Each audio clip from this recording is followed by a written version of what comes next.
Alright guys, live here at Toyota Calamba. Tinanggal yung ating aircon filter, cabin filter. So lilift na siya, yung mga checklist. 60,000 PMS, linis ng mga brakes, change oil, oil filter, bubugahan ng mga hangin yung cabin filter, air filter, tapos ayan, check ng mga preno, tires, mga leaks sa ilalim, adjust yung mga nuts and bolts. And of course, ayan, since yung battery natin is Amaron na, hindi na yun iba-battery checking guys. Alright. So yan.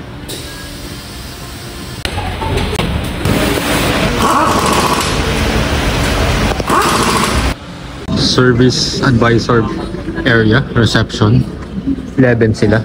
Then yung receptionist, dito yung mga advisor. A few moments later.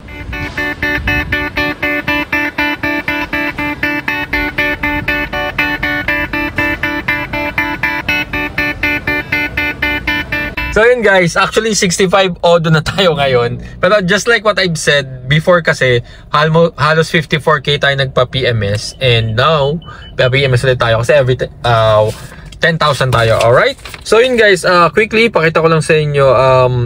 Of course, yung 60 kilometers package ang ating, actually 65 kilometers check-up. So nilinis yung brake, nakita nyo sa video, gasket, oil filter, so pinaltan yan. 5W30, 4 liters yung ating langis. Okay. And ayun, mga in-inspect yung ilalim, as you can see, di ba? Lahat ng mga pwedeng i-check. Tapos dito, so ayan, binabalik kasi nila yung tirang oil.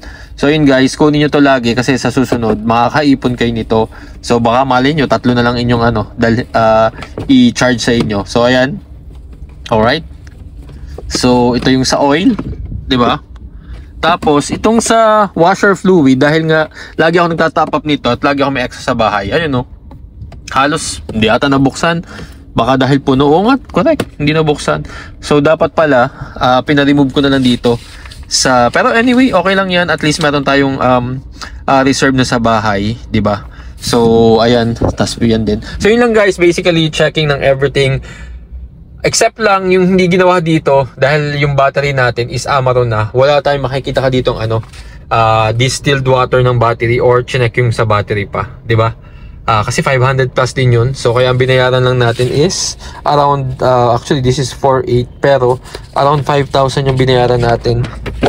So ayan total sales 599. Alright.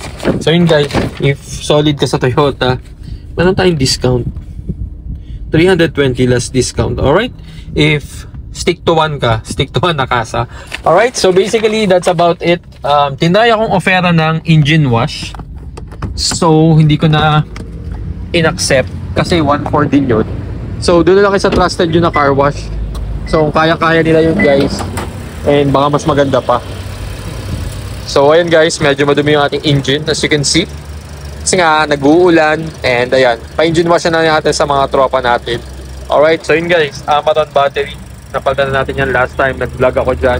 Washer fluid, as you can see. Legit. So basically, brake liner, brake fluid. Okay din naman yung mga Yan lang yung mga in-inspect. Napaka-basic. So, right now, it's March. And malapit na ito 3 years this June. So, LTO, kailangan ma-check ko na sa susunod, and of course yung warranty. So ayan, check nyo na guys. Alam ko kasi dito sa headlight may mga nagka-crack, may mga nagke-clips. Balikan nga natin. So hindi ko na na-check mo siya but wala tayong damage. So yung iba guys, may mga damage daw sila dito. So yan, sa casing niya nagka-crack. So claim nyo na guys ha. Check nyo, baka kasi mamaya may crack yun sa inyo. Papalitan nyo niya habang under warranty pa. And yung sa iba, yung mga ilaw sa likod may napundi. Buo yan pag pinaltan. Take note. So basically, that's about it for the Toyota Veloz. Vehicle tint, muffler tip, yan lang yung mga inad natin. Tapos tire pressure monitoring, ayan, 4 yan. So basically stock na stock guys. Busina, nagpalit tayo Bosch dati pa. Alright. So syempre wala na yung warranty niyan dahil nga nagpalit tayo yung busina lang. Alright. And ayan nga, PPMS. Alright. So yun ang ating hindi nga lang ako dun And yung mga reading natin, alright? Tapos 70 may A800S dashcam. Rear and back. Ano doon sa back? Ayun no. The rest is stock. Of course, hindi pa rin ito nagana. Wala pa rin updates dyan. And yun. So basically, that's about it. Alright? Once again, guys, please subscribe and like the channel. Follow me for more Veloz experience and videos. Alright? Once again, guys, take care and on to the next one. Bye!